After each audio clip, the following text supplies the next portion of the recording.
ভোলা দৌলত খান পৌরসভার সাবেক মেয়র জাকির হোসেন তালুকদারের পুত্র মাফিয়া ডন কিশোর গ্যাং লিডার পৌর ছাত্রলীগের সাবেক সভাপতি নবী নেওয়াজ আকাশের বিরুদ্ধে সংবাদ সম্মেলন করেছেন আপন ভগ্নিপতি কামরুল ইসলাম। 7 নভেম্বর বিকাল 3টায় দৌলত খান রিপোর্টার্স ইউনিটিতে এই সংবাদ সম্মেলন করেন। সংবাদ সম্মেলনে লিখিত বক্তব্যে কামরুল ইসলাম বলেন, আমার শ্যালক আকাশ আওয়ামী লীগের ভেরিফাইড ফেসবুকে পেজে মিথ্যা ও কাল্পনিক বক্তব্য দিয়েছেন। 5ই আগস্টের পর আমার শ্বশুর সাবেক মেয়র জাকির তালুকদার ও শ্যালক আকাশ বাড়ি ছেড়ে চলে যান। বিএনপির নেতা কর্মী কর্তৃক বাসা ভাঙচুর, পুকুরের মাছ লুট, ছাগল ও মোটরসাইকেল নিয়ে যাওয়া, চাঁদা দাবি করা এমন কোনো ঘটনা ঘটেনি। আমার কাছ থেকে চাঁদা দাবি, শাশুড়ি স্বর্ণালংকার বিক্রি করে চাঁদা দেওয়া নিয়ে বিএনপির নেতা কর্মীদের বিরুদ্ধে যে বক্তব্য দিয়েছে তা সম্পূর্ণ মিথ্যা।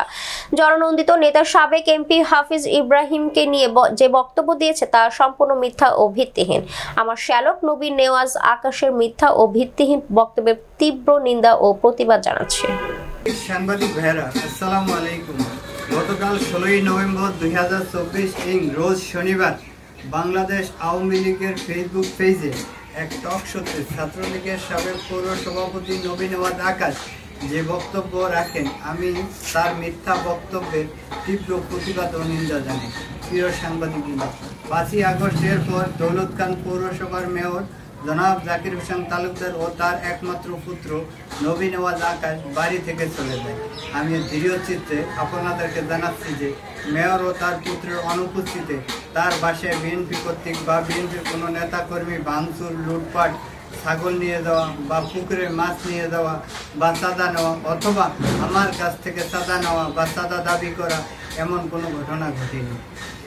সম্মানিত সাংবাদিকবৃন্দ, আমার শ্বশুর পৌরসভার মেয়র আমার শাশুড়ি এবং আমাকে নিয়ে সামাজিক যোগাযোগ ফেসবুকে যে বক্তব্য দিয়েছে তা সম্পূর্ণ কাল্পনিক, মিথ্যা ও একটি দুঃস্বপ্নের মতো।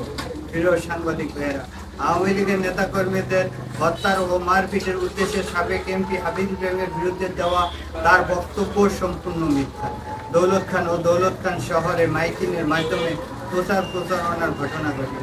আমি তার বক্তব্যের কঠোর সমালোচনা ও মিথ্যা প্রচারণার তীব্র নিন্দা জানাই। আকাশের দেওয়া বক্তব্য উল্লেখ করা হয় যে আমাশের অর্থাৎ তার মায়ের কাছ থেকে বিএনপির কর্মীরা চাঁদা দাবি করলে সে স্বর্ণ অলংকার বিক্রি করে 10 লাখ টাকা দাবিকৃত চাঁদার টাকা পরিশোধ করে বা চাঁদা দেয় বা স্বর্ণ বিক্রির ঘটনাটাও সম্পূর্ণ মিথ্যা।